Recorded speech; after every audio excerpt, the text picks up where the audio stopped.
Hello, and thank you for joining us for another episode of Houston Healthcast, a podcast powered by Houston Healthcare as part of our Houston Healthy initiative. My guests and I explore a wide variety of healthcare topics, advice, news, and updates so the people of Houston County, Georgia, and beyond can live a more Houston Healthy lifestyle. On this episode, we're honoring National Diabetes Month by discussing the prevention and care of a major epidemic facing our community. We'll talk about what diabetes is, what symptoms to look out for, and what changes you can make to either avoid becoming diabetic or learn how to live and be healthy with your new diagnosis. Joining me today is Dr. Dylan Carroll. He's a physician specializing in internal medicine at Houston Internal Medicine Associates and Houston Healthcare. How are you doing today, Dr. Carroll? Doing well, Derek. Thanks for having me. Thank you for coming on the podcast. So before we get on the topic of diabetes, I'd like for our listeners to learn more about you specifically. How long have you been practicing medicine? So I've been on practice myself for now just over a year. So we just hit our 1 year mark. Okay. Last November, or the beginning of this November. Congratulations. Thank you. A year in practice. That's awesome. And has that been entirely with Houston Healthcare? Yep. Okay. Was there, kind of a defining moment in your past, maybe someone you looked up to that inspired you to become a physician? Hard to point down just one, moment, but I'd say one that really stuck out with me while I was on an AP Bio field trip in high school to one of our local med schools where we went to their cadaver lab, and it was quite the experience being able to hold, human brain in your hands, gloved obviously, but just kind of how, fascinating the human body and the experience was.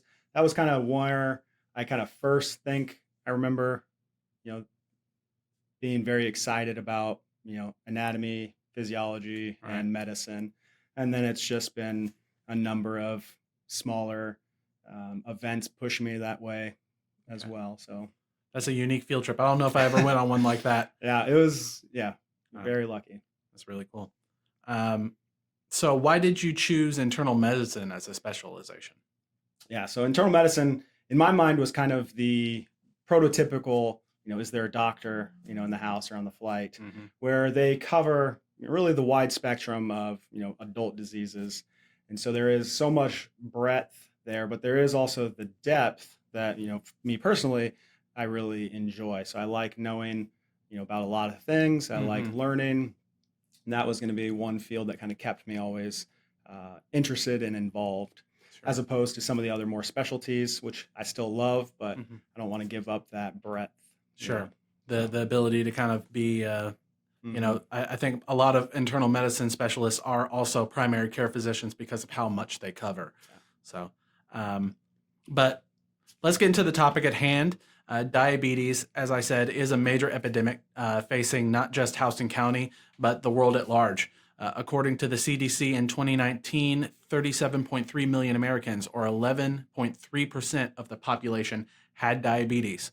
Nearly 1.9 million Americans have type 1, including about 244,000 children and adolescents.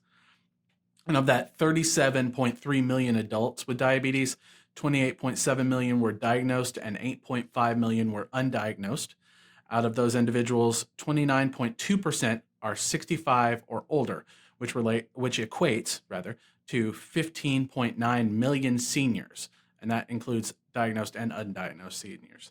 Unfortunately, 1.4 million Americans are diagnosed with diabetes every year, and that number only seems to be increasing as the years go on. So, Dr. Carroll, with that in mind, with those figures kind of put in front of us, let's start with the basics. What exactly is diabetes? So diabetes is kind of a spectrum of diseases, but the gist is you're having a difficult time regulating your insulin levels, which helps to regulate blood sugar. So how you absorb and digest all the foods that you eat. When you have diabetes, you either become resistant to it. So with the case of type 2 diabetes, where you're just not as receptive, or type 1, where you're just not producing enough. And usually you need to be supplemented with insulin. But it's a disorder of how you regulate sugars mostly. Okay. So, what are some of the common symptoms of diabetes? Yeah. So with diabetes, can be a few things. Mostly the little kind of non specific insidious for when we're most concerned, hyperglycemia, which is when your sugar is too high. Things that are very common is feeling very thirsty all the time. So really thirsty, urinating a whole lot as well. Maybe feeling hungry. So you're kind of thirsty, hungry, and urinating a lot. And then also just non-specific. You feel tired, fatigued, kind of just general malaise or weakness, pains. Those are kind of typical for that high blood sugar. The opposite one that's too low, you can have some similar symptoms, which is kind of the fatigue, but more so you're going to be feeling maybe cold or clammy, where you just feel sweaty. You're lightheaded, maybe shaky, very weak, and sometimes some nausea. Those are with both of them, but that spectrum, it's kind of more you're not feeling great, and it's kind of a little bit more of a an acute issue. Any unusual symptoms that you've ever seen that have been related to diabetes? Um, I mean, there's definitely always a spectrum. So Mhm. I'd say you know fairly often it's kind of the typical stuff. The other thing to add on, since this will be important later, especially with the hyperglycemia when it's really high, you can have unintentional weight loss. Okay, And so we'll, talk later that, diabetes and weight are definitely related. And so when you start losing weight, you go, "Oh, great, I'm heading in the right direction." But sure. in reality, it's mostly because your body is kind of starting to metabolize itself and you're not able to absorb and metabolize those sugars properly. So if you're having some unintentional weight loss, and those thirst, feeling hungry, that kind of stuff, Hmm. those should be starting to kind of prick your ears up that, okay, maybe I need to, Okay. talk to my So doctor. if you're not trying to lose weight, but you're losing weight, Yeah. that's Hmm. that's not normal. What are some common risk factors for diabetes? Yeah. So most of these are going to be for type 2 diabetes, which is about 90 to 95%, based on your numbers. Type 1, smaller percentage, type 5 to 10%, and then some gestational. But for type 2 diabetes, big risk factors are age. So, usually about 45 or older, it's going to increase your risk.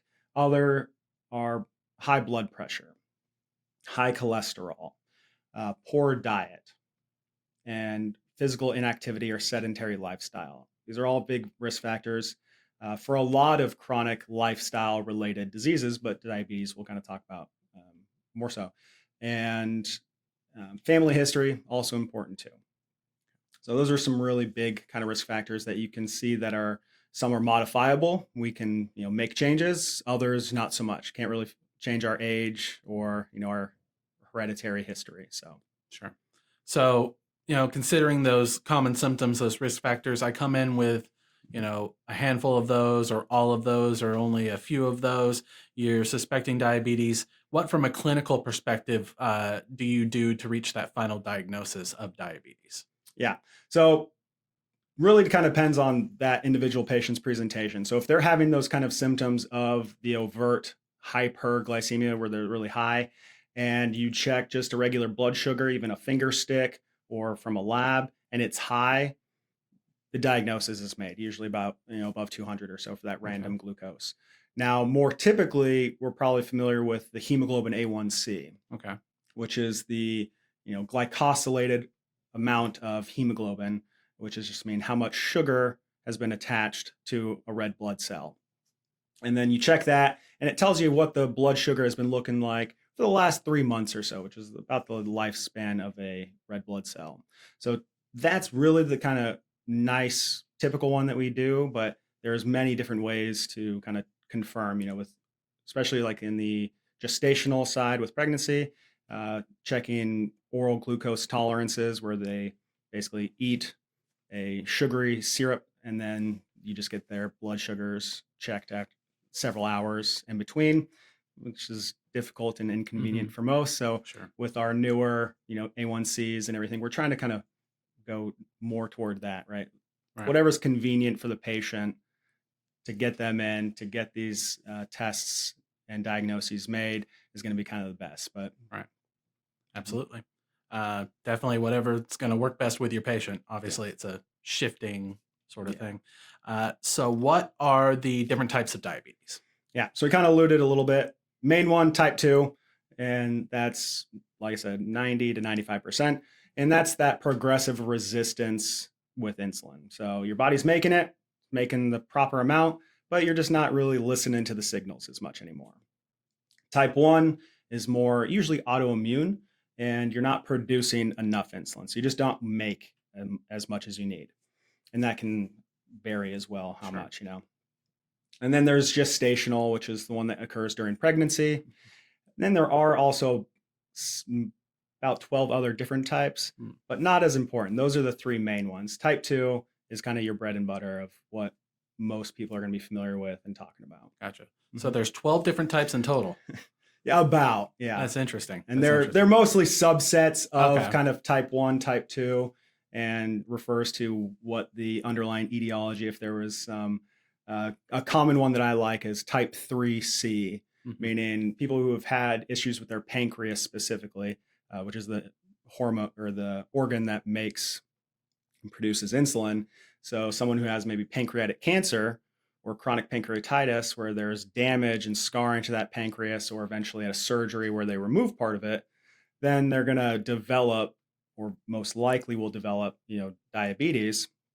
And so it's not quite a, progressive resistance or a, Right. non-production.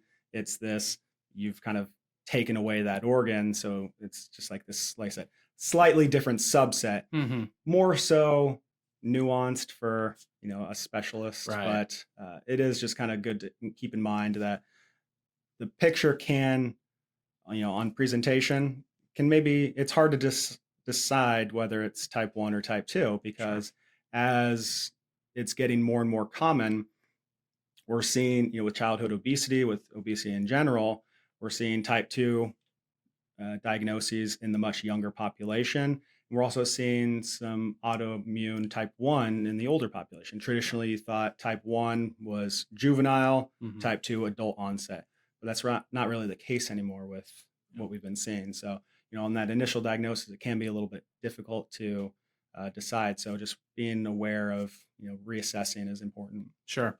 And that's, part of why I love doing this podcast is, obviously we don't want to go into the nitty gritty of the clinical side of Yeah. things. It's really only important for the public to know about the two major ones so Hmm. they know kind of Yeah. where they're at. But knowing that diabetes is a nuanced thing that is very individualistic and depends on the patient and where they're at is important to know just because it is an evolution. It is a disease that many people live with their entire lives. Um, Sometimes they're able to treat it to a point where they no longer have to be on medications or Hmm. things like that, but typically it's something that is going to move with you through your life.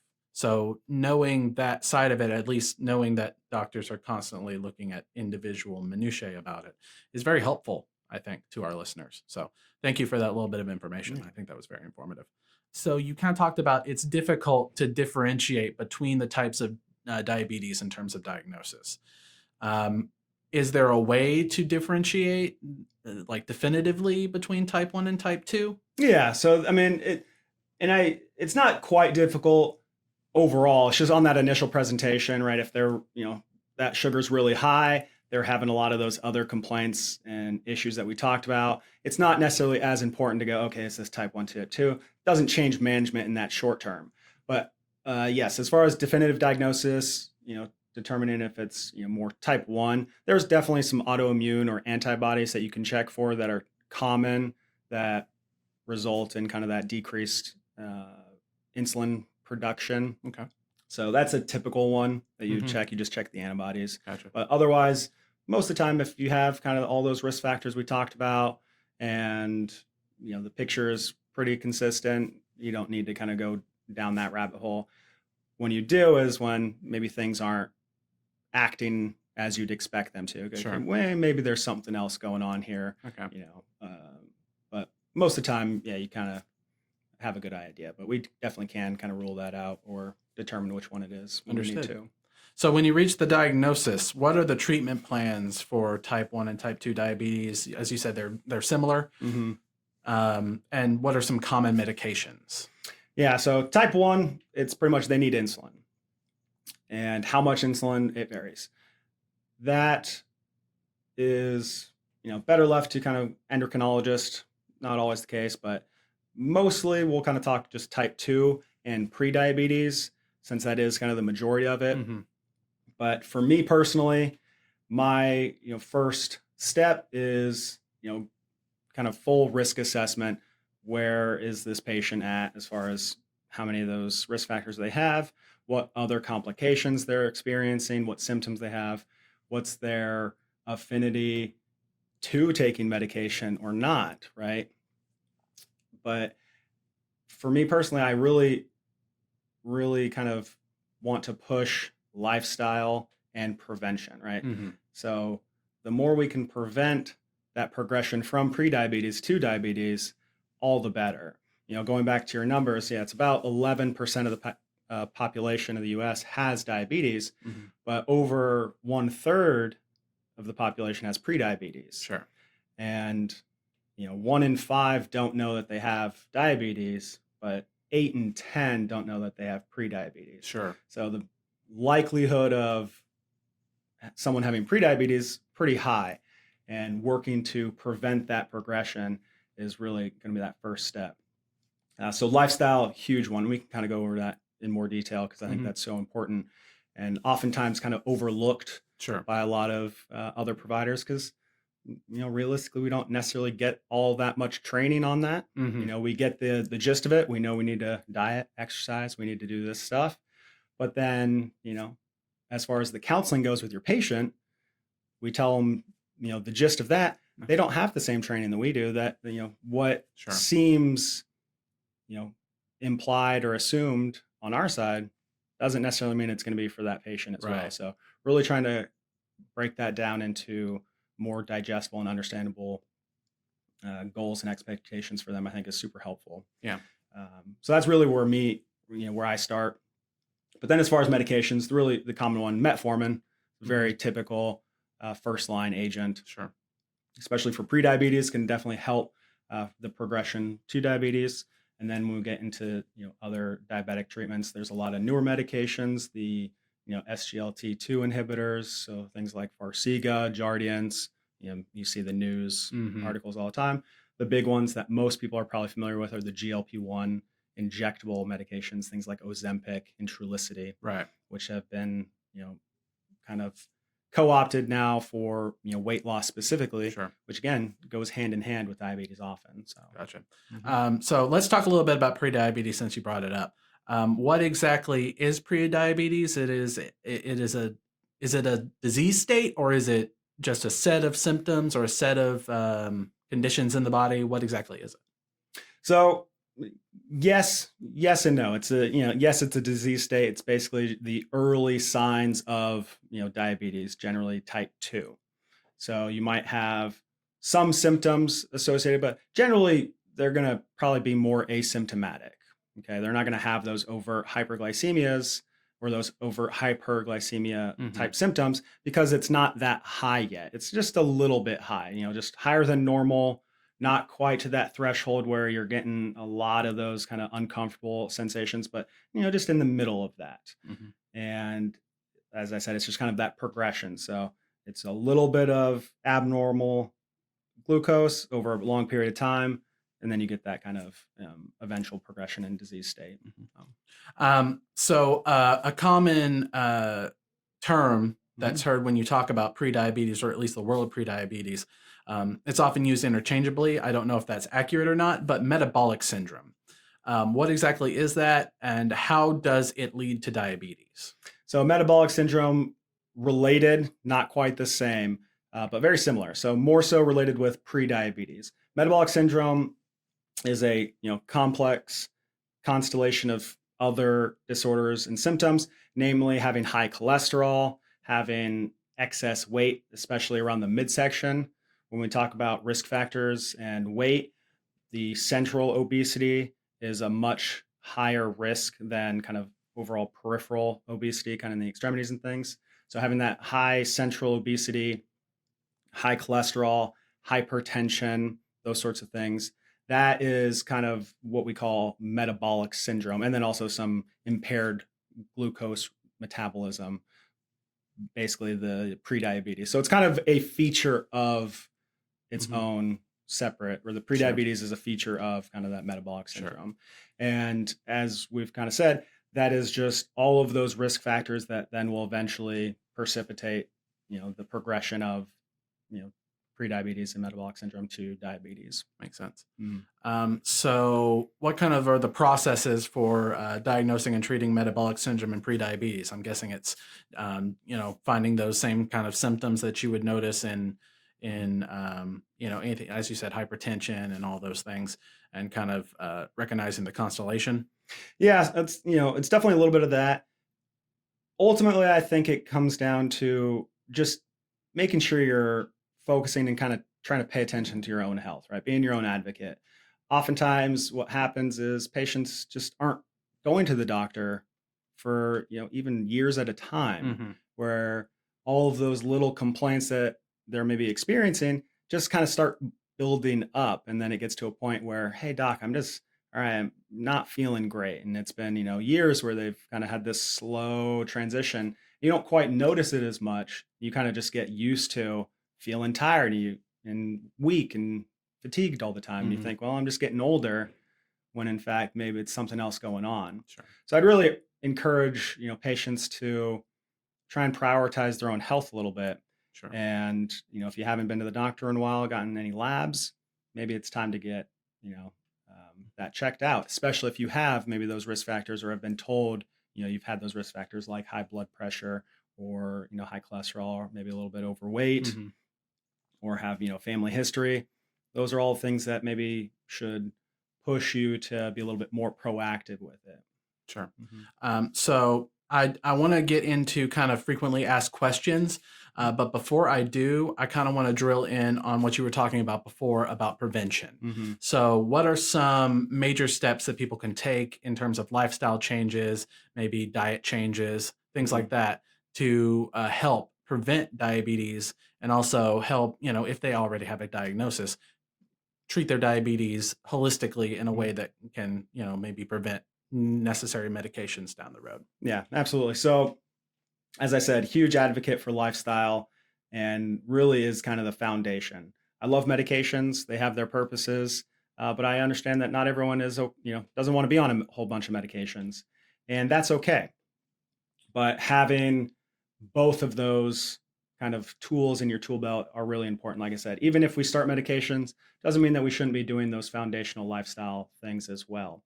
So, as far as the prevention and even treatment and, reversal, lifestyle is kind of right there. So the CDC has some great information on their website, and there's some other great resources that you can look into as far as a patient goes in the diabetes prevention program. This is a national program, throughout. House and Here has their own with Educare. They have uh, many different classes, but it basically gives patients the tools and the power to start taking their life, you know, back in their hands. And so, education is super important, but they'll go through all of that same stuff. So, really trying to encourage patients to be on that Mhm. proactive side and look into what does my community have for me. And like I said, thankfully, Houston has that resource available. Oftentimes, that's always covered by insurance for the most part, plus or Mhm. minus, which is nice. So, something that doesn't cost the patient anything is really great. But kind of going over some brief stuff. Like I said, there's a lot in here that I Mhm. think you can really dive into, and that's important. So a lot of resources online, but the big overview is, diet, physical activity, sleep, stress reduction, community. So what I call the pillars of health, right? And there's different pillars for different people, Mhm. but the big ones are sleep, physical activity, and diet. Okay. For me personally, but they're all important. Sleep, I think, is super overlooked by a lot of people, Mm. especially in our culture with the kind of rise and grind. Let's get to it. the recommendations are 7 to 9 hours for most. Oftentimes people are getting much less than that, 6, 5, 4. And sometimes they're kind of proud about that. Oh, I do great on, this 4 to 6 hours. And it's like, Sure. well, you maybe not, right? You might be able to do a whole lot better. So I'd say really starting to prioritize that sleep. And not being able to sleep is not the same as not letting or allowing yourself to sleep. Most of the time, we just don't prioritize it, right? We stay up past our bedtimes. We're, doing other things. We're not consistent. And so, if you do have trouble sleeping, staying asleep, falling asleep, that kind of stuff, after, incorporating what we call some sleep hygiene, which is, again, behavioral techniques, healthy habits for promoting good sleep, then that's when, you should be talking to your, doctor, see if there's something else that's going on. But usually it's just that we need to prioritize it a little bit more, trying to get I know some I'm of guilty those. of not prioritizing sleep and sleeping less than I should. So I and feel every like, and every now and again, it's not the biggest thing, but when it becomes this chronic, we're doing it for months to years at a time.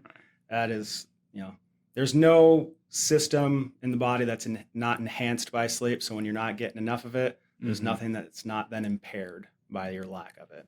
So sleep is a really important one, definitely, for most. But the other things are diet and the physical activity. So diet, we talk about realistically, the best diet is going to be the one that the patient can stick with for life, right? These are lifestyle changes. What we don't want to have happen is we have these short-term changes, which can get short-term results, but when things then get stressful or difficult within, life is very stressful and problematic, we usually resort back to whatever our older habits were. And that's where a lot of that yo-yo dieting comes from, right? We make these changes, we make these New Year's resolutions, we hit it hard for maybe a couple of months, and then maybe we're not seeing the results that we want, or things start getting, busy at work, we're not getting enough sleep, getting tired, and then we go back to where we were, and now we're gaining all that weight we lost and maybe some extra, along with it. So the best diet is going to be the one that can stick with long term. It's all about small steps that you can keep consistently. Now, that's not to say that we don't have data to suggest that some diets are better than others, namely things like the Mediterranean diet, DASH diet, which is dietary approaches to stop hypertension, the anti-inflammatory diet. Those are all they have great data to suggest that improves morbidity, mortality, and overall longevity. But we can have the best diet in the world. If it's not going to be something the patient can follow, it doesn't really matter. The general principle behind those diets is less processed junk, more real food. So me personally, I kind of like to break it down into a very simple approach where you're breaking things into foods and not foods. And so the not foods are all the things that look like food, taste like food, not quite really food. Right. So the heavily processed products and the refined sugar. So think like the middle of the grocery store, think fast foods, think convenience store items, things that are just very available, but you can't really recognize maybe what the original material was, where it came from. Right. So that is the kind of best way to approach it, because it allows that healthiest relationship with food. Because if you start a diet, or anyone tells you to start a diet and they say, don't eat this one food, what's the only food you're thinking about eating? That now? one food. That one food. And so instead, when you break it this way, it's, I'm just not eating not foods, and I'm eating whatever I want of actual food. And then from there, it's, portions, variety, all that good stuff, right? But that, like I said, is the simplest way to kind of start with things, because all of those food products, the food-like products, they're not designed to make you feel satisfied. They're designed to make you want them more, right? Right. That's the name of the game.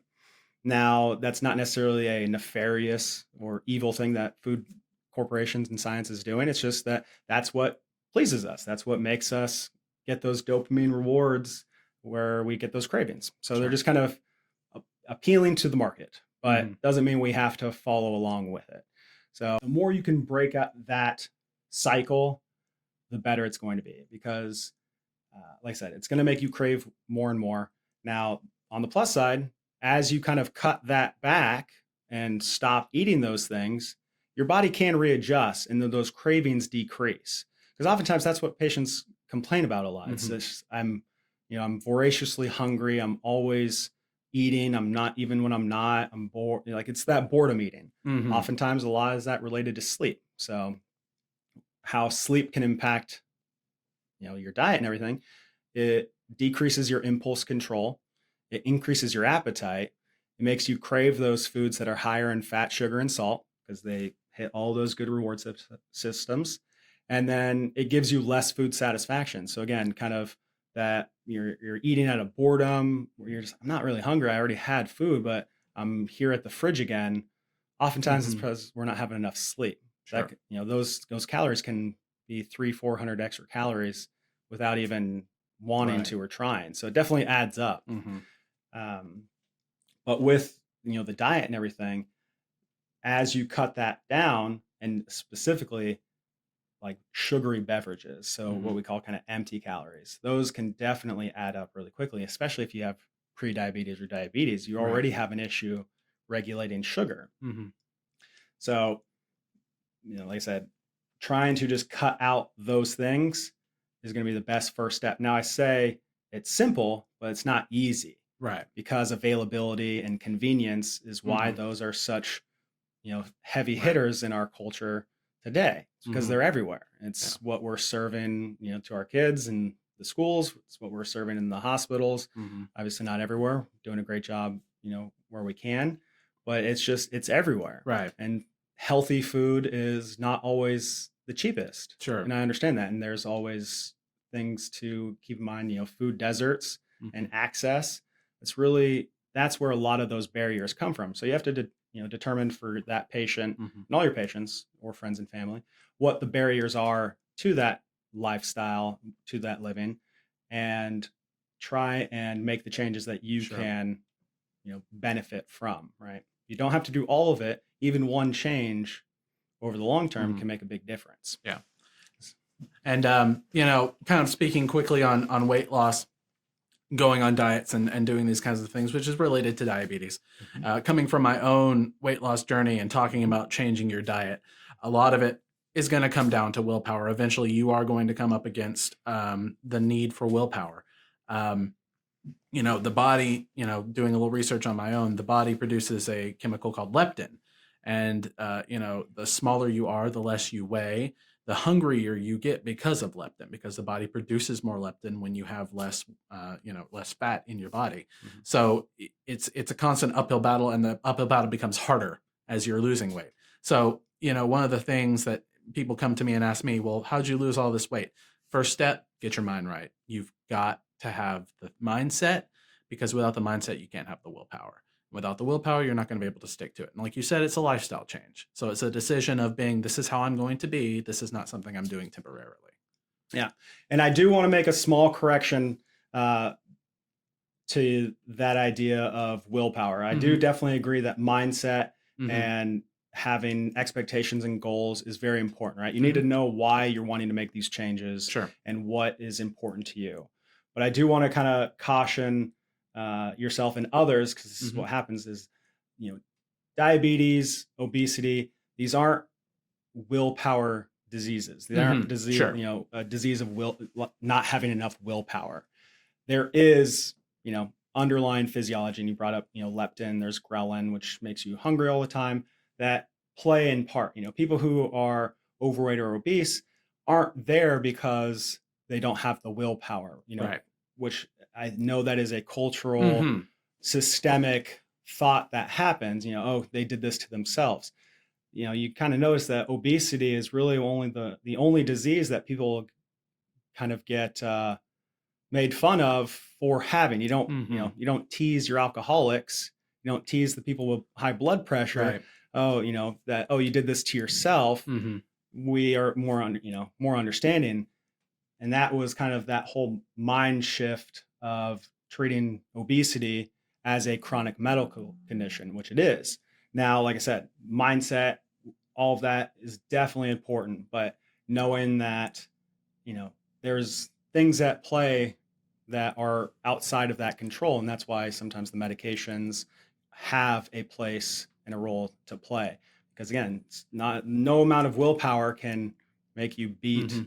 the physiology of your body, or at least makes it very, very difficult. And so those medications, when appropriate, help make that consistency, you know, more available. Absolutely. And I totally agree. And But I yeah, and thank you for adding that, because yeah, that is absolutely true. Diabetes, and often, obesity is because of some underlying medical condition you have. It's not necessarily your fault. It can be something that is an underlying problem and should be treated like that. And so I appreciate you for saying that. That's yeah. very insightful. And thank you. So I know many of our listeners out there are already facing a diabetes diagnosis. The vast majority are probably dealing with type 2, just because of the nature of how diabetes works and the statistics that we Mhm. spoke about earlier. But I'm sure there are some with type 1 out there as well. So let's start by assuming you ran my blood work, I came back, and I have type 2 diabetes. Dr. Carroll, can type 2 diabetes go away? If my blood sugar returns to normal levels, am I healthy or do I still have diabetes? So it's a great question. And it's a little bit of a semantic one at the end, meaning that uh, it's a thing that we're still kind of arguing. Now, to answer your first question, absolutely. Whether you have the type 1, type 2 diagnosis, you get started on medications, what is my prognosis? What's that future look like? Is it something that I can reverse? Can I, get off these medications? And generally speaking, yes. The answer is yes. And that goes to the lifestyle foundational changes. Now, that takes time, right? Lifestyle changes is a slow process. And our goal, especially in that initial period, is getting your risk down low quickly and managing those symptoms that are making you feel uncomfortable and not living to your full potential. So I definitely think kind of both of those, starting the medication straight out and then counseling on the lifestyle and building up those healthy habits. And then as you continue to make, these really great lifestyle changes, you definitely can see a reversal or a decreased dependence of those medications, and sometimes a reversal of the diabetes. And let's say, yeah, you get down to that range where you're now in the more normal levels. Do you still have diabetes or not? I like to have that mindset of yes, you just still have diabetes because you still have that risk factor, that potential to, if you stopped those lifestyle changes, it's going to happen again. Mhm. And that's why we want to say, that's why we want people to be consistent with them, because it's not a short term change that we're doing just to get down and now it's all better. This is the new life that I'm going to be having that will allow me to stay off these medications and live a very long, healthy, prosperous life.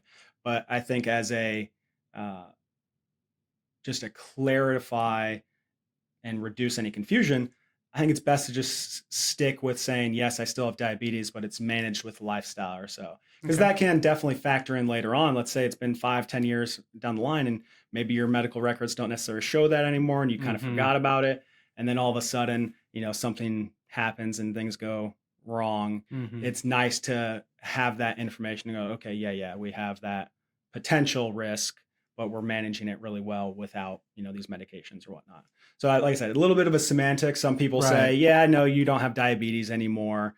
But others, I think it's best to just say yes, but that you're not, you're treating it with lifestyle, which Sure. is a, goal for all of us. Got you. Yeah. So will I need to take insulin if I have type 2 diabetes? So, not always. Some. There are insulin dependent or patients with type 2 diabetes that, will eventually require insulin. And it really just depends on their particular situation. Oftentimes, it's because they're not able to, really maintain those lifestyle changes as well as maybe they would like for whatever reason. They are not able to be physically active because of pain or immobility. The diet, like I said, they just have no access to it. And so, they sometimes just have that progressive worsening. And eventually, even with some of the medications, they might need, some of that insulin. But with a lot of the newer ones, we're seeing that we can, probably try and get some of these patients off the insulin with those other, weekly injectable and oral medications. Mhm. So, All right. Well, that's good to hear. mhm. Um, if I do have to take insulin, well, I have to take it for the rest of my life. So kind of same thing. It really just Mhm. depends. Uh, for type 1, absolutely. You're Okay. always going to need insulin. But for type 2, not always. So, like I Mhm. said, sometimes patients get started on insulin straight out and maybe never even tried some of the orals because they were having those, overt symptoms of the high blood sugar. So we wanted to bring it down so quickly. And they just got started on insulin and then responded well. And then they just stayed on it for Mhm. years. And I've had that before, especially as we get older and older, you know, having that reassessment of, okay, can we maybe make some changes or can we get off of this? Because insulin's not always the most convenient thing either, right? Right. Depending on how you have to take it, whether it's a once a day Mhm. long acting or a multiple times a day, short acting with meals and things. Mhm. So it is definitely an inconvenience. Sure. So the more, for me personally, the more I can get patients off insulin, all the better. And I can do that generally with some of the newer medications, but then also those lifestyles. So. Right. Um, if I eat right and eliminate sugary foods from my diet, um, can I completely stop taking my diabetes medications? As you said, you get down to those normal blood sugar levels. You can come off those medications on a regular basis. So again, always individualize this towards the Hmm. patient, but generally most will be able to, yes. So Okay. what I counsel my patients on anytime we start a medication is, hey, even though we're starting this, doesn't necessarily mean we have to be on it forever. It may be the case, but we always want to reassess. And the more we can kind of try and come off this, the better. But like I said, it's really just going to be doubling down on changing that lifestyle and uh, keeping it in mind. Because again, sometimes it just years down the road you have a lapse and Hmm. kind of slowly happens again, and then hey, we might need to be back on this. So Gotcha. So do I need to monitor my blood sugar when I have type 2 diabetes, keeping in mind that type 1 typically does have to monitor their blood sugar on a regular basis? And what options are there for me to monitor this? so it depends. Again, a lot Hmm. of depends for Sure. this, but yes, there are some type 2 diabetics that need to monitor their blood sugar more regularly, similar to like a type 1, and those are definitely going to be the ones who are on insulin or Hmm. insulin like medications. Generally, I'd say the least amount that I need to make my patient check their blood sugars, the better. Because again, Hmm. it's not a convenient thing having to stick your finger, do all that kind of stuff. It hurts, causes scarring over years. So we try to avoid it if we can. But generally, if you're on oral medications and maybe that injectable, a weekly injectable, probably don't need to check your blood sugar regularly. You can check it, occasionally here or there in the mornings, fasting, or if you're feeling like, hey, I don't feel well. Let me check to see if it's high, or let Hmm. me check to see if it's low. I think those are important to have. But as far as like a regular monitoring, I don't really, tell my patients they need to do that in most Hmm. cases. Now, if they're on insulin as a type 2 or anything, yeah, we need to, check that a little bit more regularly. But Okay. the less frequent we can do it, happier everyone is. Sure. Now, as far as options, typical one is it's always going to just be the finger stick. That's your kind of your go-to Hmm. standard. But there are a lot of other new continuous glucose monitors Hmm. coming out. Freestyle Libre, Dexcom are kind of the big two brands, Right. which are a nice change. Definitely for your type ones, it's a monitor that you can put like in your arm, and you can wear it for usually about 14 days at a time. During that time, you don't have to stick your finger, and you can see, as its name implies, continuous levels of your glucose. So that is very helpful. Now, I would like to see that availability and that access improve so that type 2s or those with just, prediabetes even who want to know, what their blood sugars are looking like Hmm. can get that access and that availability, through Hmm. insurance eventually. Because it is very important information sometimes to see that real world change of, okay, I just had some cake or I just had a soda. Hmm. What's my blood sugar doing? Sure. Right.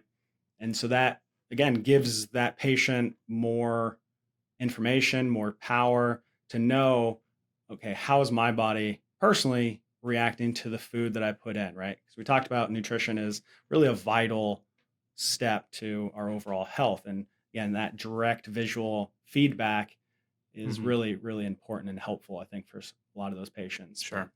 Totally agree. I would love to see CGMs be more readily accessible to people because I agree with you. I think that Yeah. real world experience of I just had something that I shouldn't have. What's that doing to my body is Hmm. probably very eye opening for a lot of people. So, Yeah.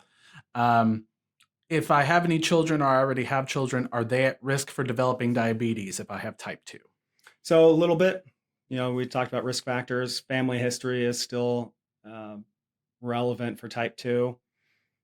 A lot of that has to probably do multifactorial. So how, you were raised, what environment, what cultural background you have Hmm. is going to be continuing on. So if your, parents have diabetes and they got that way because of, eating a particular subset of food, not being physically active, all those other risk factors we talked about, well, then that's going to translate down to the kids as well, right? How Hmm. often is the kid going to be preparing their own meal that's different from their parents, or Hmm. going out and doing activities without their parents' supervision, right? So Right.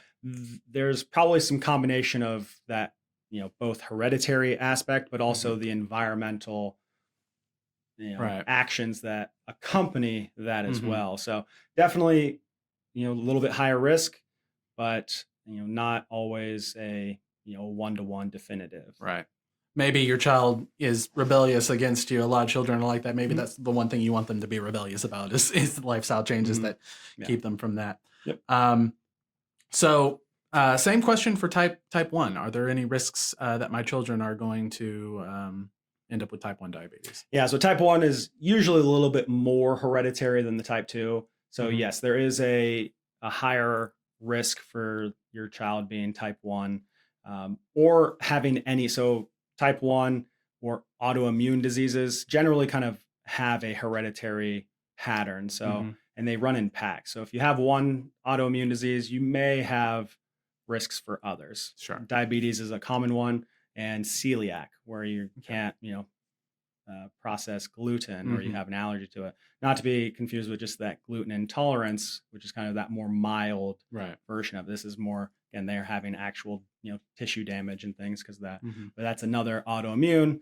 They run in together. Thyroid is another autoimmune Hmm. disease that can be a feature of that. So yes, the both hereditary aspect of it, but then also risk for some other diseases and disorders sometimes too.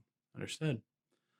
Well, I'd like to thank you again, Doctor, for coming on and talking to me today about this very important topic. And I'd like to thank all of our listeners for tuning in. I hope you found this episode fun and informative. I certainly enjoyed talking to them and learning all about this and finding out things that I didn't know about diabetes. If you'd like more information on diabetes prevention and care, you can visit the CDC website for all of their resources on diabetes. There will be links in the YouTube description below. If you think you might be dealing with diabetes, need a diagnosis, or you're just looking for a great primary care or internal medicine physician, you can give Dr. Carroll a call at Houston Internal Medicine Associates. Their phone number is 478 352 8880. And remember to subscribe to our YouTube channel. You'll be able to find new episodes of hashtag Houston Healthcast there before anywhere else. And if you prefer listening on another podcast medium, we certainly have them. You can find those linked in the description below as well. Dr. Carroll, any parting words you'd like to share? I just want to thank you for allowing me on this podcast and talk about something I'm really passionate about. Hmm. Just from personal experience, lifestyle has changed my life as well and kind of brought me here. So I really love sharing that passion, Mm-hmm. and hope others can make the same changes or similar changes that then benefit their lives moving forward. So I really thank you for that. Absolutely. Yeah, and you're welcome on the show anytime. Again, thank you all for listening, and remember to stay hashtag Houston Healthy. Thank you.